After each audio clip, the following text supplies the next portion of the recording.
Hello students, how are you. स्वागत है आप सभी का दीपक ट्यूटोरियल्स में।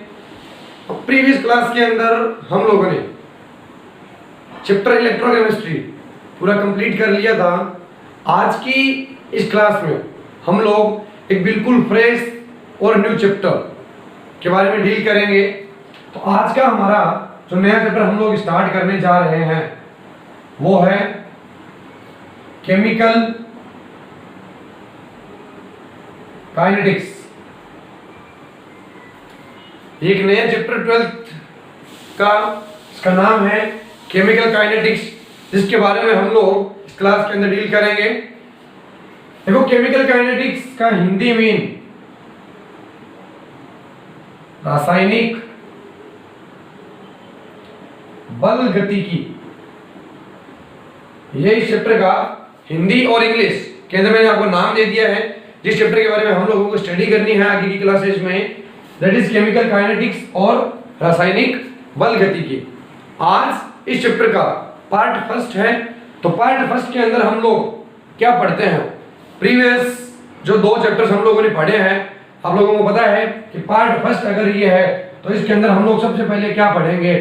तो सबसे पहले आज की क्लास में हम लोग पढ़ेंगे ओनली इंट्रोडक्शन। मैं आप लोगों का परिचय कराऊंगा केमिकल काइनेटिक्स के साथ में। इस चैप्टर की जो आगे की क्लासेस होने वाली है उस क्लासेस के अंदर हम लोगों को इस चैप्टर में पढ़ना क्या है। तो पहली क्लास आज की हमारी इंट्रोडक्शन। तो वीडियो स्टार्ट करने से पहले मैं आप लोगों को बोल रहा हूँ कि वीडियो को आप लोग पूरा लास्ट तक देखें, जिससे आप लोगों को बहुत बेनिफिट होगा। और साथ ही साथ आप लोग नोटबुक और पेन लेकर के बैठे और जो चीजें मैं आपको बता रहा हूँ उनको आप लोग नोट करते चलिए, ठीक है। तो आप लोगों को टाइम वेस्ट किए बिना डायरेक्ट अपन अपने टॉपिक को स्टार्ट करते हैं, इंट्रोडक्शन।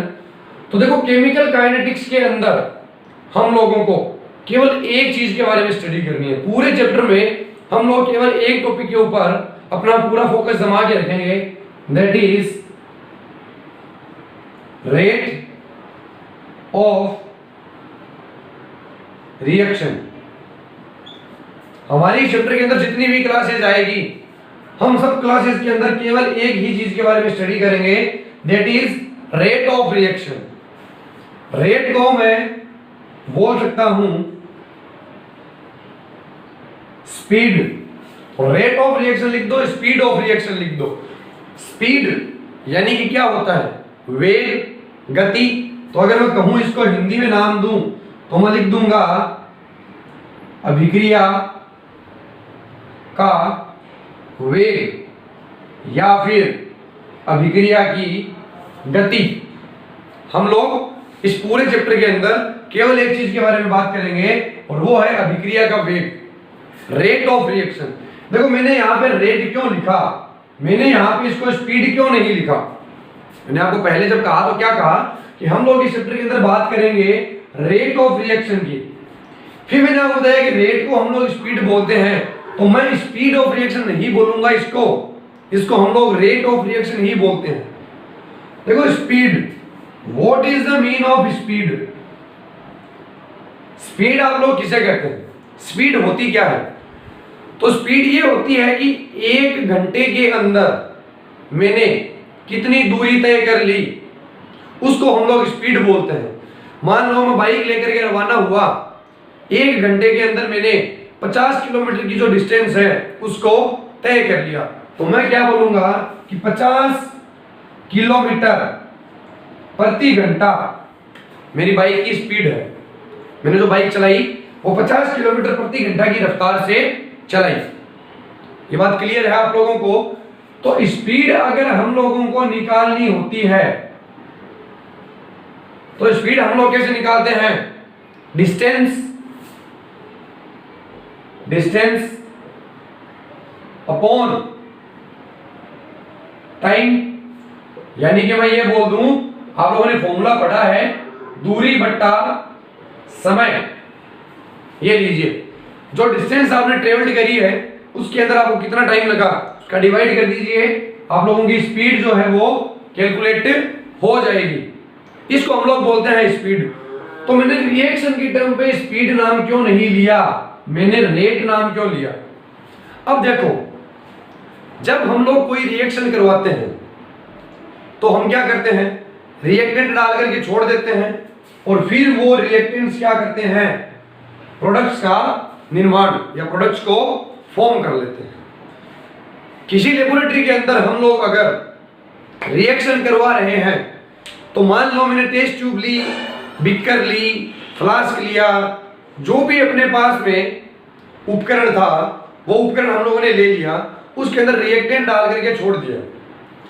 मान लो रिएक्शन को पूरा होने में 2 घंटे का समय लग रहा है। 2 घंटे बाद में हम लोगों को जो प्रोडक्ट मिलेगा, क्या वो प्रोडक्ट ऐसे है कि मैंने रिएक्टेंट डाले यहां पर, प्रोडक्ट मेरे को मिलेंगे कई दूर, बहुत दूर जाकर के मेरे को प्रोडक्ट मिलेगा? ऐसा कभी नहीं होता। जिस टेस्ट ट्यूब में हम लोगों ने रिएक्टेंट डाल करके छोड़ा है, प्रोडक्ट हमको वहीं पे मिलेगा। क्या वो कोई दूरी तय कर लेगा? नहीं करेगा। इसलिए हम वहां पे स्पीड मेंशन नहीं कर सकते कि इस टेस्ट ट्यूब ने 2 घंटे के अंदर यहां से लेकर के यहां तक की डिस्टेंस ट्रेवल कर ली, ऐसा नहीं होता। इसलिए हम लोग इसको स्पीड नहीं बोलते। तो जनरली हमारे जो व्हीकल होते हैं, जो साधन होते हैं, वाहन होते हैं, उसकी जब स्पीड निकालनी होती है तो हम लोग निकाल सकते हैं कि डिस्टेंस अपॉन टाइम, यानी कि दूरी बट्टा समय, हमारी स्पीड निकल जाएगी।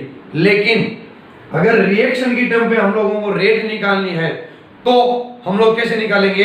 ये देखिए आप लोग, देखिए rate of reaction, rate of reaction या अभिक्रिया का वेग अगर आप लोगों को निकालना है तो आप दूरी बट्टा समय नहीं करोगे। क्या वो अभिक्रिया, क्या वो रिएक्शन कोई दूरी तय कर रही है? क्या वो कोई डिस्टेंस कवर कर रही है? नहीं कर रही। जहां पे हमने रिएक्टेंट डाला हम लोगों को प्रोडक्ट वहीं पर मिलेगा। वहां पर क्या होता है, तो आप लोग देखिए, जब आप कोई रिएक्शन करवा रहे हो, मान लो A + B और वो आपको प्रोडक्ट दे रहा है C, ठीक है। अभी आप लोग ये चीज का ध्यान रखिएगा कि जब आपने रिएक्टेंट डाला था टेस्ट ट्यूब के अंदर, A और B डाला था, तो आपने A और B की कुछ ना कुछ कंसंट्रेशन डाली थी। इतना मैंने A डाला, इतना मैंने B डाला, और जब रिएक्शन स्टार्ट नहीं हुई थी तब क्या C बना हुआ था? वहां पर नहीं बना हुआ था, C बिल्कुल 0 था। लेकिन जैसे जैसे रिएक्शन स्टार्ट हो गई, A और B क्या होता जाएगा? डिक्रीज। आपने जितना A और B डाला क्या आपको उतना ही मिलेगा? नहीं मिलेगा। जैसे जैसे रिएक्शन चलती गई, A और B की कंसंट्रेशन कम होती चली गई और C की कंसंट्रेशन बढ़ती चली गई। तो मैं ये बोल सकता हूं कि जो रिएक्टेंट और प्रोडक्ट है उनकी कंसंट्रेशन में चेंज आ रहा है चेंज। और रेट ऑफ रिएक्शन में क्या लिख दूंगा? इसके लिए मैं लिख दूंगा change in concentration, change in concentration upon time. जो मैंने यहां पे लिखा था डिस्टेंस अपॉन टाइम, वो मैं यहां पे क्या लिख दूंगा? Change in concentration upon time. ठीक है, कि कितना चेंज आ रहा है कंसंट्रेशन में, वो चाहे रिएक्टेंट की है चाहे वो प्रोडक्ट की है, दोनों ही की कंसंट्रेशन में चेंज आएगा।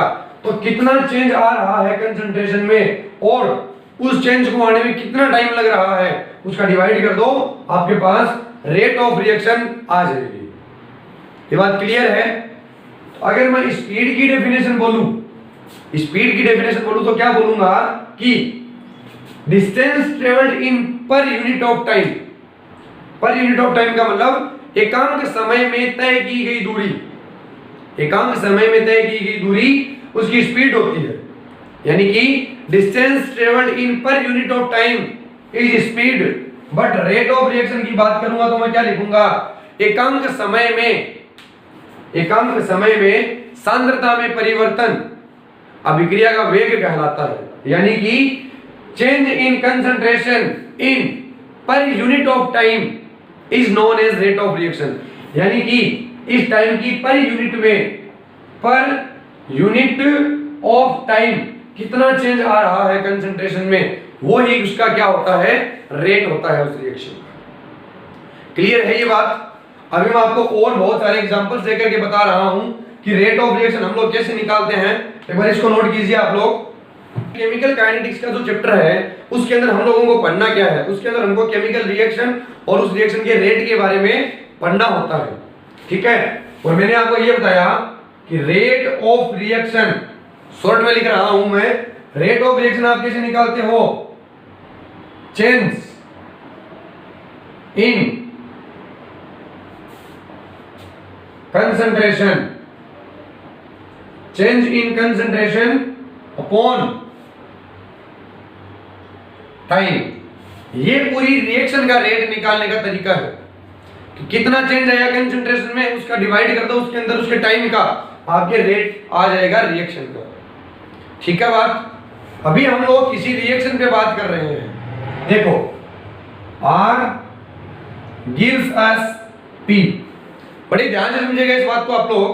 R gives us P means reactant product को फॉर्म कर रहा है, किसी अभिक्रिया में अभिकारक जो है वो उत्पाद का निर्माण कर रहा है।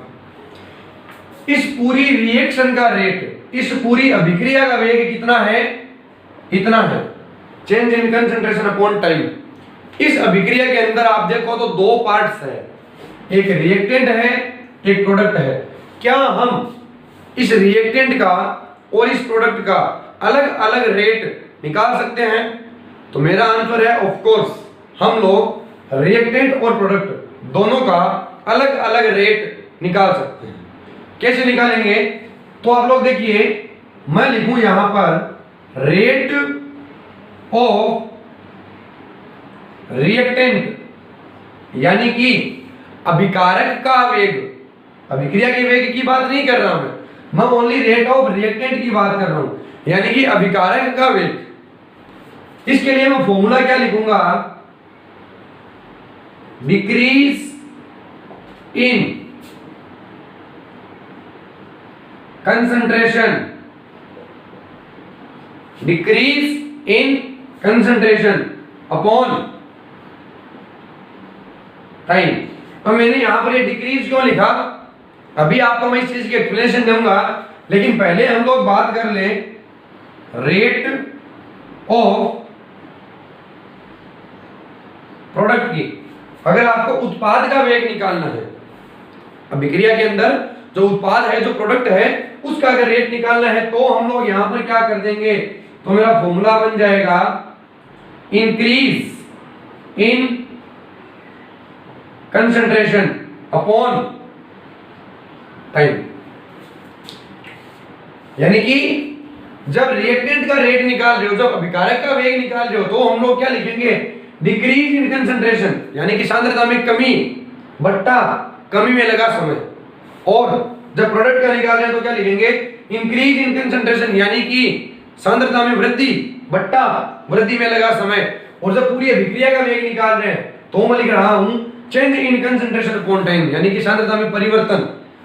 यहां पे मैंने लिखा सांद्रता में परिवर्तन, यहां पे मैंने लिखा सांद्रता में कमी, और यहां पे मैंने लिखा सांद्रता में वृद्धि। Change in concentration, decrease in concentration, increase in concentration, इसका क्या मतलब हुआ, इसका क्या मतलब हुआ?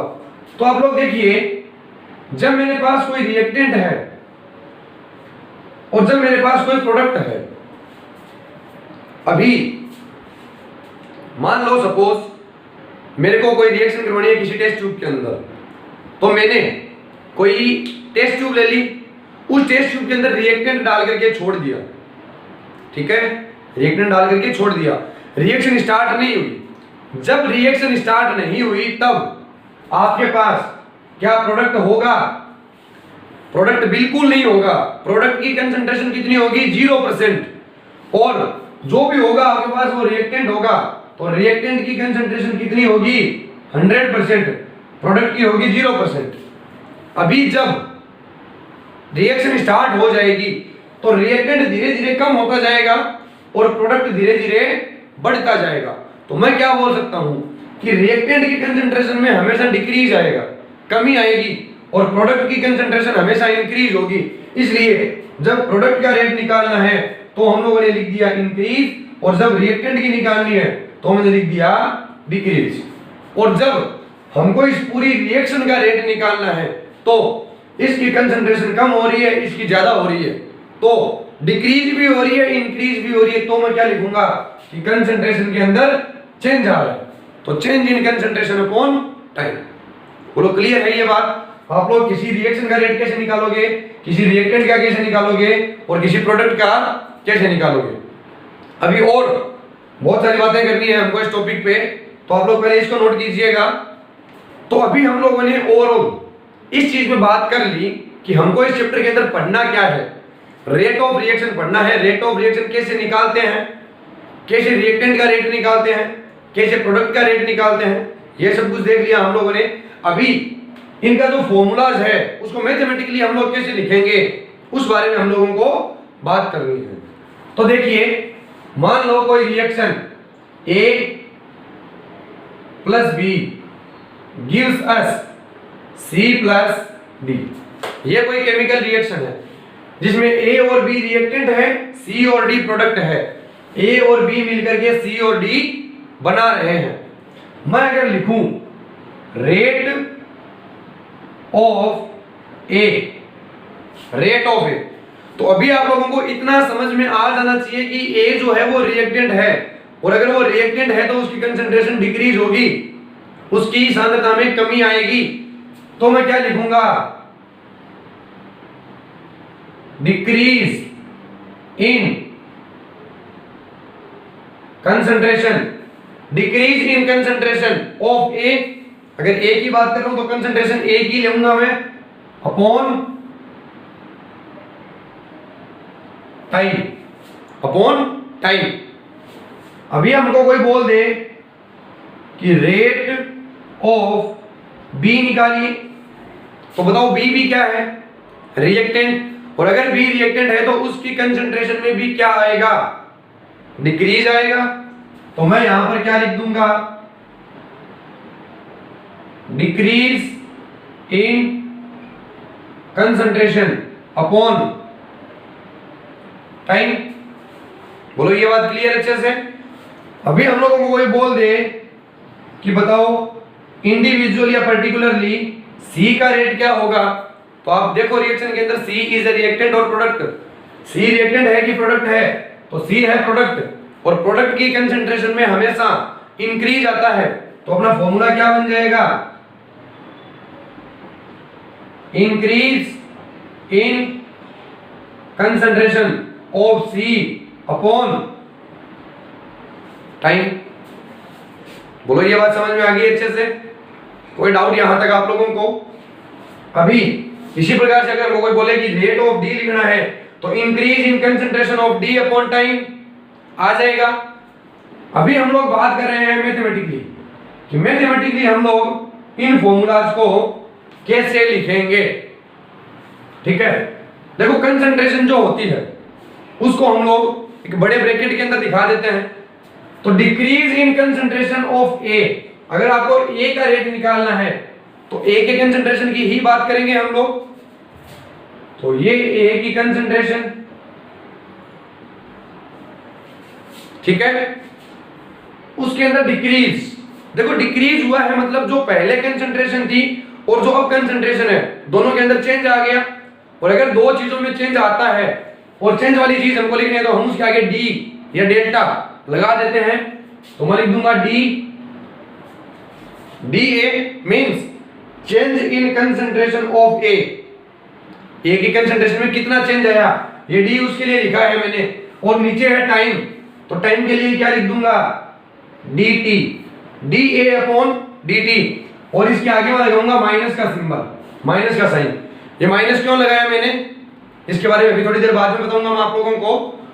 इसी प्रकार से अगर मेरे को निकालना है रेट ऑफ B, तो B के लिए decrease in concentration of B की कंसंट्रेशन में डिक्रीज, तो वो कितना होएगा, DB अपॉन DT, और इसके आगे मैं लगा दूंगा माइनस का साइन। बोलो क्लियर है ये बात? रेट ऑफ C, तो increase in concentration of C की कंसंट्रेशन में कितना चेंज हो रहा है, इसके लिए लगा दूंगा मैं DC अपॉन DT। इसके आगे हम लोग माइनस का साइन नहीं लगाएंगे। और अगर मेरे को D की कंसंट्रेशन निकालनी है तो D अपॉन dt। इसके आगे भी हम लोग माइनस का साइन नहीं लगाएंगे। तो क्यों मैंने यहां पर माइनस का साइन लगाया, यहां पर माइनस का साइन लगाया, यहां पर प्लस और प्लस का साइन यानी कि माइनस का साइन नहीं लगाया?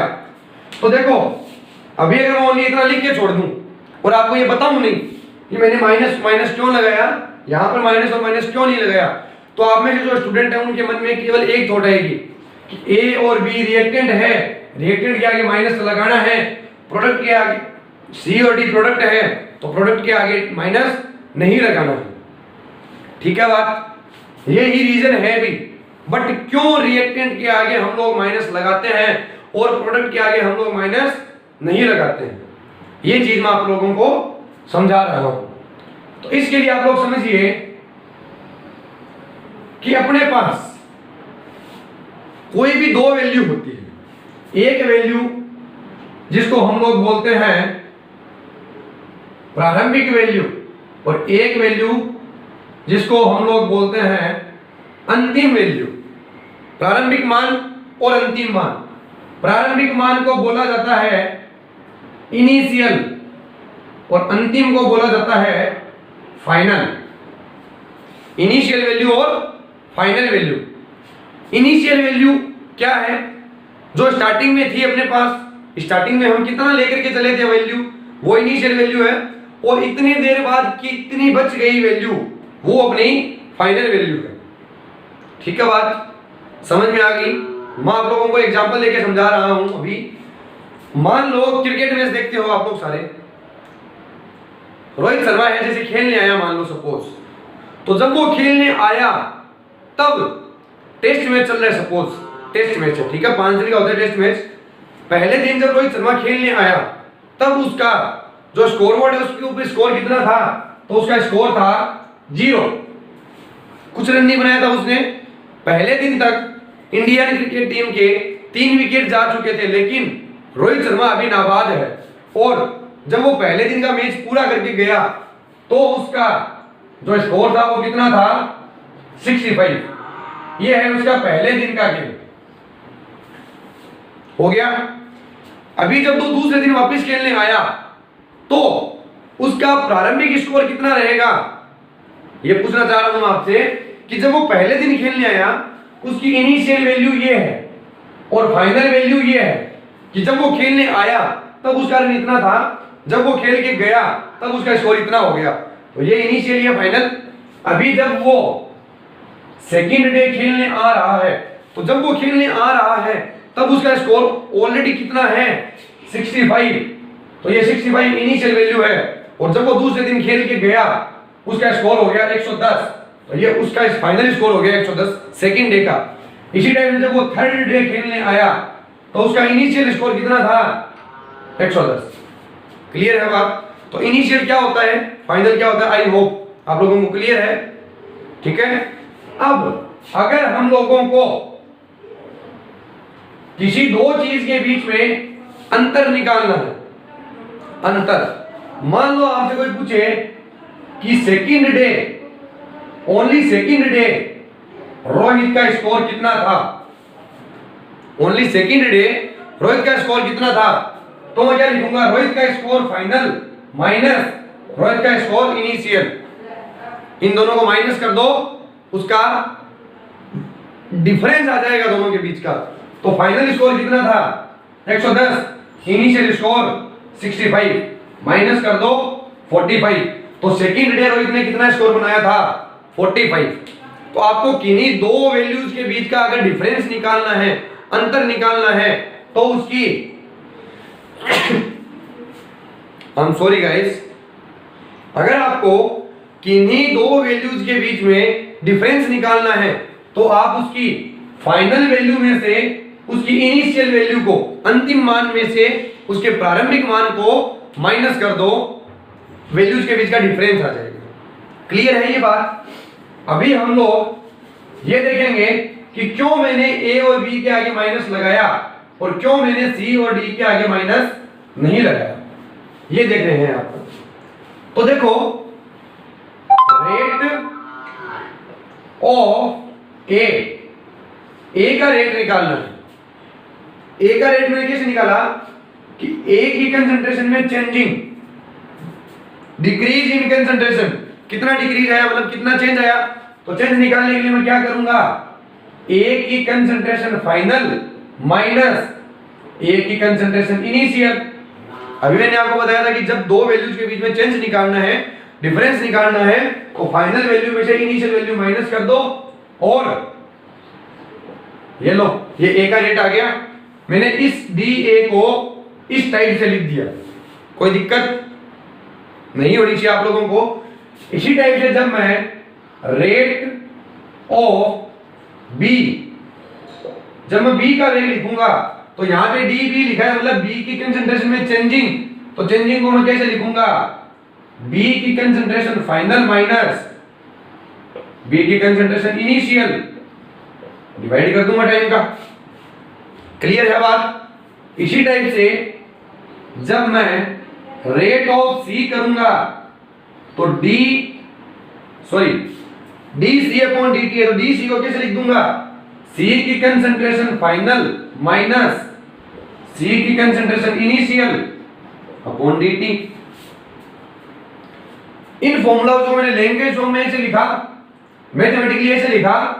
इन मैथमेटिकली फॉर्म के अंदर जो माइनस प्लस है वो क्यों आ रहा है, उसके लिए मैंने इन फॉर्मूलाज को ऐसे लिख दिया। कोई डाउट आप लोगों को यहां तक? इन फॉर्मूलाज को ऐसे लिखा जा सकता है क्योंकि किन्हीं भी एक चीज की अगर चेंजिंग हमको निकालनी है, अगर परिवर्तन निकालना है, अगर डिफरेंस निकालना है, तो उसकी फाइनल वैल्यू में से उसकी इनिशियल वैल्यू को माइनस कर दो। बोलो क्लियर है ये बात।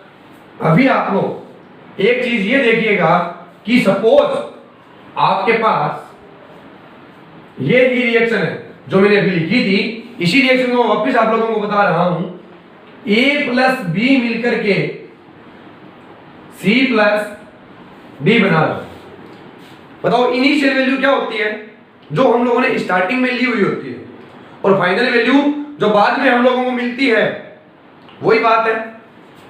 तो जब t इज इक्वल टू 0 है, t इज इक्वल टू 0 का मतलब जब टाइम शून्य है, जब टाइम नील है, यानी कि ये रिएक्शन स्टार्ट नहीं हुई है, ए और बी ने रिएक्शन करना स्टार्ट नहीं किया है, तो आपके पास रिएक्शन में टोटली क्या बचेगा, ए और बी 100% होगा। और जब ए और बी ने रिएक्शन करना स्टार्ट ही नहीं किया तो सी और डी आपके पास कितना होगा, बोलो 0% होगा। अभी मैं कहूं कि when time is not equal to 0, जब टाइम 0 के इक्वल नहीं है, यानी कि रिएक्शन स्टार्ट हो गई है, और जब रिएक्शन स्टार्ट हो जाती है तो धीरे धीरे जो आपका रिएक्टेंट है वो डिकम्पोज होना स्टार्ट हो जाता है, वो विघटित होना प्रारंभ कर देता है और प्रोडक्ट बनना स्टार्ट हो जाता है। तो जब टाइम 0 के इक्वल नहीं है तो आपकी जो रिएक्टेंट की कंसंट्रेशन है वो हमेशा लेस देन 100%, वो हमेशा आपको 100 से तो कम ही मिलेगी, और धीरे धीरे प्रोडक्ट बनना स्टार्ट हो जाएगा। स्टार्टिंग में कितना लिया था, 0, अभी आपको मिलेगा कितना, तो मोर देन 0। आप जब रिएक्शन स्टार्ट कर दी तो किसी भी टाइम पीरियड पे 2 मिनट बाद, 5 मिनट बाद, 10 मिनट बाद जब आप देखोगे आपको रिएक्टेंट 100% नहीं मिलेगा और प्रोडक्ट 0% नहीं मिलेगा। प्रोडक्ट 0 से ज्यादा होगा और रिएक्टेंट 100 से कम होगा। बोलो क्लियर है ये बात। अभी आप लोग देखिए, जब मैंने ए का रेट निकाला तो मैंने लिखा ए की कंसंट्रेशन फाइनल माइनस ए की कंसंट्रेशन इनिशियल। अभी आप ये बताओ कि ए जो है वो क्या है, वो रिएक्टेंट है। ए जो है वो क्या है, वो रिएक्टेंट है। रिएक्टेंट को हम लोगों ने इनिशियल में यानी कि स्टार्टिंग में कितना माना था, 100%, पूरा का पूरा रिएक्टेंट था। अभी जब रिएक्शन स्टार्ट हो गई तो फाइनल वैल्यू जो है वो क्या है, वो 100 से तो कम ही आएगी, यानी कि फाइनल जो वैल्यू है वो है छोटी और जो इनिशियल वैल्यू है वो है बड़ी। अब बताओ, जब आप किसी छोटी वैल्यू में से कोई बड़ी वैल्यू को माइनस करोगे, आपका आंसर किस में आएगा, आपका आंसर निगेटिव में आएगा। और क्या कभी किसी चीज की स्पीड माइनस में आ सकती है? क्या कभी ऐसा हो सकता है कि मेरी बाइक -30 किलोमीटर प्रति घंटा की रफ्तार से चल रही है? कभी नहीं हो सकता। स्पीड माइनस में नहीं आ सकती तो रेट भी माइनस में नहीं आ सकती। और उस रेट को माइनस से प्लस करने के लिए मैंने यहाँ पे क्या किया, मैंने यहाँ पे इसको पूरे एक बड़े ब्रैकेट के अंदर बंद करके इस चीज को सोल्व कर लिया। ये चीज को सोल्व करने पर आंसर आया माइनस में, मैंने उस माइनस के आगे माइनस लगा दिया ताकि ये पूरी रिएक्शन का रेट किस में चला जाए, प्लस में चला जाए। तो हम लोग क्यों माइनस लगाते हैं, क्लियर है ये बात। देखो बी जो है, बी भी रिएक्टेंट है, तो रिएक्टेंट की फाइनल वैल्यू कम, इनिशियल वैल्यू ज्यादा, यानी कि आंसर आएगा माइनस में। तो इस पूरे को ब्रैकेट में बंद करके मैंने लगा दिया आगे माइनस। तो यहां पर भी माइनस है, यहां पर भी माइनस है। अभी हम लोग बात करते हैं सी के बारे में। तो सी क्या है, सी है प्रोडक्ट। प्रोडक्ट की इनिशियल कंसंट्रेशन कितनी होती है, जब रिएक्शन स्टार्ट ही नहीं हुई तब आपने प्रोडक्ट कितना लिया था, 0%। तो प्रोडक्ट जो है वो 0% है इनिशियल कंसंट्रेशन, और फाइनल क्या है, प्रोडक्ट कुछ ना कुछ तो बन गया, और कुछ ना कुछ बन गया मतलब 0 से तो ज्यादा है। तो किसी भी चीज में से 0 माइनस कर लो, आंसर आप लोगों का पॉजिटिव आना है। और अगर आपका रेट पॉजिटिव में आ रहा है तो आपको आगे माइनस लगाने की जरूरत ही नहीं है। बोलो ये बात समझ में आ गई आप लोगों को अच्छे से। तो किस टाइप से हम लोग किसी भी रिएक्शन का रेट जो है वो निकाल सकते हैं, आई होप अभी आप लोगों को कोई डाउट नहीं होगा, क्लियर है बात। ये एक और एग्जांपल लेकर के मैं आप लोगों को समझा दे रहा हूं कैसे आप लोग इसका सॉल्यूशन करोगे। a plus B is equals to A B. मैंने वापिस अभी वही रिएक्शन ली है, कोई कॉम्प्लिकेशन रिएक्शन नहीं ली है कि मैंने a प्लस बी करके 2ab बना दिया या हाफ ab बना दिया। कई बार ऐसा भी होता है, जैसे मान लो आपके पास n2 plus 3s2 gives us 2ns3। तो यहाँ पे देखो रिएक्टेंट का कोफिशिएंट 3, यहाँ पर 2। ये सब अपन कैसे करते हैं, इन सब की बातें बाद में करेंगे। अभी हमारी जो क्लास है वो ओनली इंट्रोडक्शन की है, तो मैं आपको ओनली इंट्रोडक्शन ही दूंगा कि इस पूरे चैप्टर में आप लोगों को पढ़ना क्या है। तो इस रिएक्शन के लिए जब आप रेट ऑफ ए निकालोगे, तो देखो ए निकाल लो, ए रिएक्टेंट है, तो मैं क्या लिखूंगा, minus D A upon D T. D A यानी कि ए की कंसंट्रेशन में चेंजिंग अपॉन डी टी, आगे मैंने माइनस लगा दिया। और माइनस क्यों लगाया, आई होप अभी आप लोग ना तो मेरे से पूछोगे, आपको क्लियर है। रेट ऑफ बी, तो बी के लिए बी भी रिएक्टेंट है, तो minus D B upon D T. और अगर मैं आप लोगों से कहूं कि रेट ऑफ ए बी, तो ए बी के लिए डी ए बी की कंसंट्रेशन में चेंज अपॉन डी टी, क्या आप माइनस लगाओगे, नहीं लगाओगे। तो इस टाइप से आप लोग मैथमेटिकली किसी भी फॉर्मूले को लिख सकते हो।